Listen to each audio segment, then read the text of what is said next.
Bismillahirrahmanirrahim. Mehriban və bağışlayan Allahın adı ilə və yadı ilə bütün yoldaşlara, eldaşlara salam deyib sağlamlıq arzuluram. İslamlıq və tüylüğün 19-cu hissəsini başlayırıq. Biz keçmiş videoda tanrışınaslığı 5 açıdan ölçdük. Farabinin milli türkü İslami fəlsəfəsində, Yusuf Xurasaninin Qutadğu bilikində, milli türkü İslami hikmətində, Qur'anda, Nəhcül Bəlağədə və Mevlana'nın düşüncəsində tamamilə ortaq sifətlərə tanrışınaslıqda yetişdik. Allah xaliq idi, malik idi, əhəd idi, vahid idi, əzəli idi, əbədi idi, fəal ma yəşa idi, sınırsız idi, müdür idi, müdəbbir idi, rəhmli idi, bağışlayan idi. Nəyi bağışlayan idi? Bizim suçlarımızı, yanlışlarımızı, yoxsa Tanrının bağışlayan sifətini harda görmək olar? Belə Tanrı Türk müsəlmanların milli fəlsəfəsində, milli hikmətində tapılırdı, tapınırdı. Bir tərsə düşüncə tanrıçılıqda şubiyyə axımı yaymışdı. Biz epistemologiya baxımından bir cərrahlığa əl vurmalıydıq. Onların tanrısını belə tanrıdan ayırmalıydıq. Şubiyyə düşüncəsində tanrı məhəbbətsizdir. Bir dustaqçı, yasaçı, mərhəmətsiz bir dədədir. Adamlardan təhcə qupquru, ruhsuz, mənasız ibadət istəyirdi. Belə tanrışınaslıq Molla Əli demişkən, İnnə qavmən əbədullahə rəhbətən fətilkə ibadətul əbid. İbadət qorxu və adət üstündə bərqərar idi. Sevimli Tanrı qorxumcul Tanrı ilə fərqli idi. Ustad Müsmir, bizim Ağsaqqal Mərağəli böyük şairimiz, asi təxəllüs edən yaxçı demişdi. Adətlərimiz olub ibadətlərimiz. Biz hey içirik, zəhərdir şərbətlərimiz. Nə Nuh cavab verir bizə, nə ruhumuz. Eşqin gəmisin batırdı adətlərimiz. Bu iki düşüncəni biz bir-birindən ayırdıq. İndi isə peyğəmbərşünaslığa gəlirik. İki peyğəmbərşünaslıq var. Şuubiyyənin düşüncəsində, milli hikmətdə, milli fəlsəfədə, türklərin arasında, həkimlərinin arasında. Farabi o türk dahi adın çıx, yəni mümtaz filsuf peyğəmbərə Muhammed Həzrətlərinə 12 sifət sayırdı.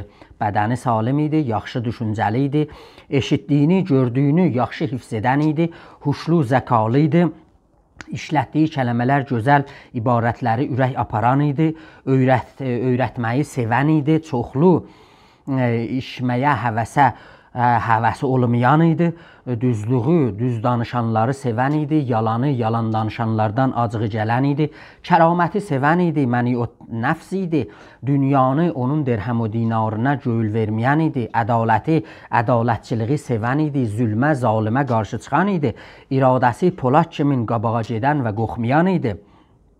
Qutadğu bilikdə peyğəmbərə ya savcıya, ya yalavaca o sifətlərə, yaxın sifətləri görmək olar. Ən seçimli adamların yaxşısı sevilməli, məşəl ya odlac, dəvətçi, doğru yola göstərən, xaliqi sevən, mərhəmətli, əməli salih, qılıqlı insan, yaxşı məzac, yaxşı məzaq, xaliqi sevən, saf ürəkli, xoş davranan, həya sahibi, mehriban, səxavətli, başçıların başçısı. Belə söylüyürdü.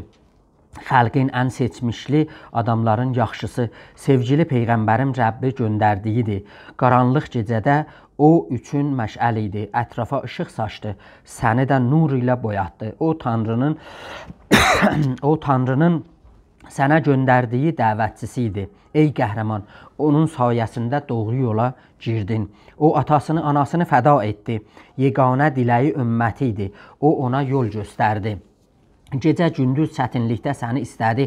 İndi isə sən onu öy, xeyir dua istə. Bütün ümmət üçün qayğı çəkərdi.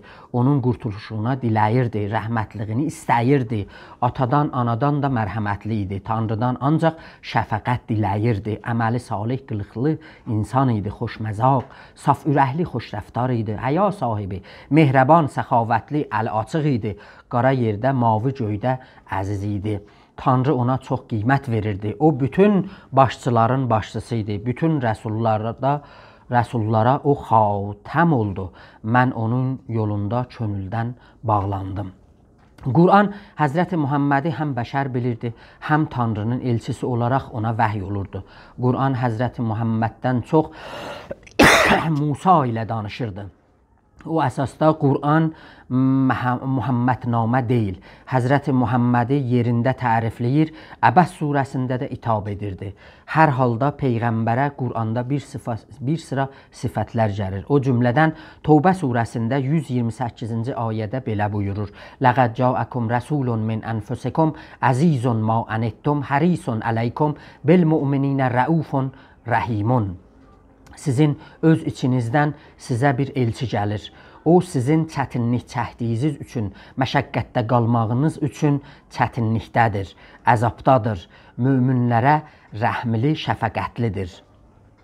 Ya ayrı yerdə Fəth surəsində Muhammedun Rəsulullah rəsul deyir, ya yüksək əxlaqa malik olan innəkə lə'alə xuluqin əzim, bütün dünyaya rəhmət, ma ərsəlnəkə illə rəhmətən lil aləmin, sinəsi genişli, səbirli insan, ələm nəşrəh ləkə sədrək, doğru düzgün yola gedən innəkə ələ sıratın müstəqim, munzir, müsəddiq, siracın munir, daiyən iləllah biiznəhi və siracən munira, xatimin nəbiyyin, ya da salan innəma əntə müzəkkir, burhan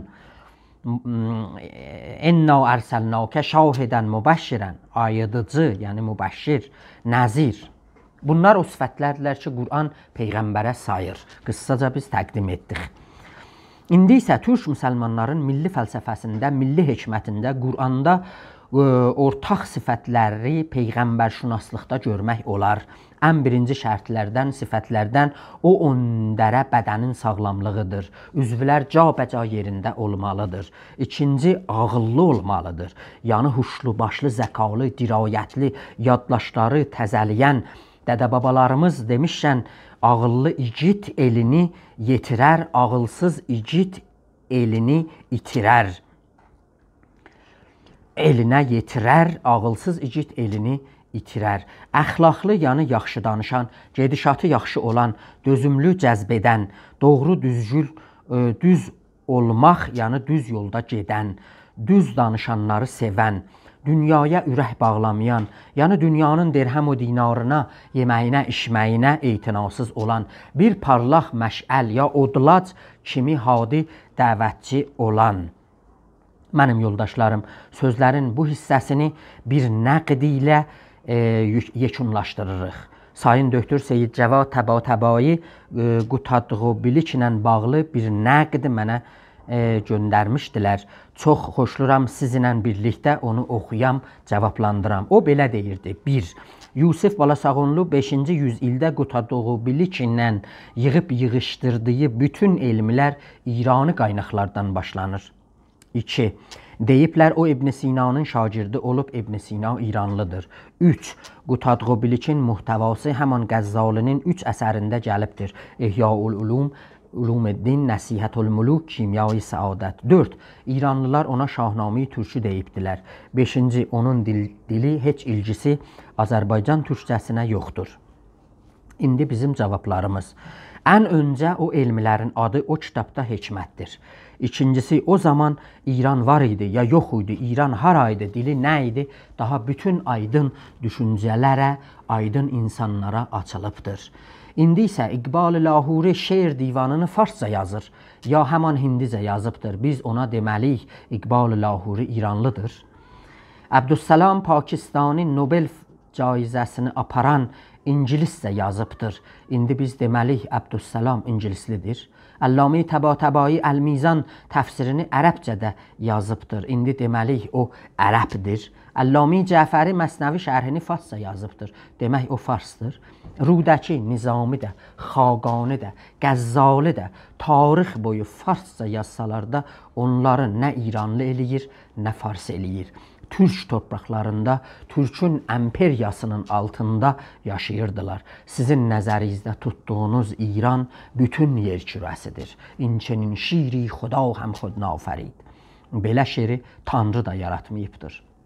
3. Çox yaxşı. İbn Sina harada anadan olubdur? İbn Sina özü türk idi. Türkü əsəri də vardır. İbn Sina Əfşənədə, Buxaranın bir kətlərində, Özbəkistan bölgəsində türk olaraq anadan olur. Nə zaman? 370-ci ildə. 22 yaşında Buxaranı Qurcanc məqsədi ilə tərk edir. Yusif Balasağonlu da 397 Hicridə anadan olur. Yəni İbn Sina 27 yaşında olanda Yusif Balasağonlu anadan olur. O zamandır ki İbn Sina Qorcancıdadır. Tarix deyir bizə ki, ola bilər Yusif Balasağonlu, Yusif Xorasanlı Buxaraya getsin, amma Qurcanca, İsfahana ya Bəğdada getməyibdir. O əsasda Yusif Xorasani İbn Sinanı görə bilməz. Tutaq ki, görsün. İki türk alim bir-birinin məhzərini türk torpaqlarında dadıblar. Bunun sizə nə aidatı vardır? Qutadğubilikinin muhtəvası həmən 3 kitabda gələn muhtəvadır. İhya-ul-Ulumuddin, Nəsihətül-Muluk, Kimya-i Səadət. Tutaq ki, bu 3 kitabın muhtəvası birdir. Əlbəttə fərqlidir. Amma bunu artırmalıyıq. Qəzzali 50 il Yusif Xorasanidən sonra dünyaya gəlir. Fəzli təqəddüm icab edir ki, Qəzzali Yusif Xorasaninin əsərlərindən təsir etki alsın. Nə Yusif Xorasani Qəzzalidən? Artırmalıyıq. Nəsihətül-Muluk Qutadğubilikdən çoxlu, bollu əsər götürübdür. Hər halda biz çıxışlarımızda demişdik, Şubiyənin Farsi, Hindi, Məcusi budağı bu kitabı tarixi tarix boyu örtbasdır eləmişdir. Biz öz çıxışlarımızda bunu üzə çıxaldırıq. Şahnamə-i Türkü də desələr, bu kitaba təhqir üçün deyiblər. Məyər hikmət əfsanə ilə, fəlsəfə səfsətə ilə, yalan palanla bir ölçüyə girə bilər? Osturə daşıyan bir qovm əfsanəyə nə ehtiyacı vardır? Bu kitab bütün bəşəriyyətdən ötəridir. Bu kitaba Çində Ədəbül-Muluk, Çində Ənisül-Məmalik ya Ayinül-Məmləkə, Doğuda Zinətül-Umara, Turan dünyasında Qutadğubilik deyibdilər. Mən sizlərə 5 hissədir onun hikmətlərini, şeirlərini oxuyuram. Çeşitli konularda onu şərh edirəm. Siz onu başa düşmürsünüz? Əlbəttə başa düşürsünüz. Xorasanlı Yusifdən sayın döktürə xitab bu açımlamaya ya təşrihə son qoyuruq. Təmiz ürəkli insan nə qədər gözəl olur, onun işi hər zaman qaydasında gedir. Böyüklük iddiasında olan təkəbbürlü insan sevinmir. Onun etibarı günü-gündən azalır. Və Mevlana demişkən, در زمین مردمان خانه مکن کار خود کن کار بیگانه مکن غیر əli qoyma sənə yaxsın həna tihmə qeyrin torpağında sən bəna. Sağ olasız, gələn görüşə qədər.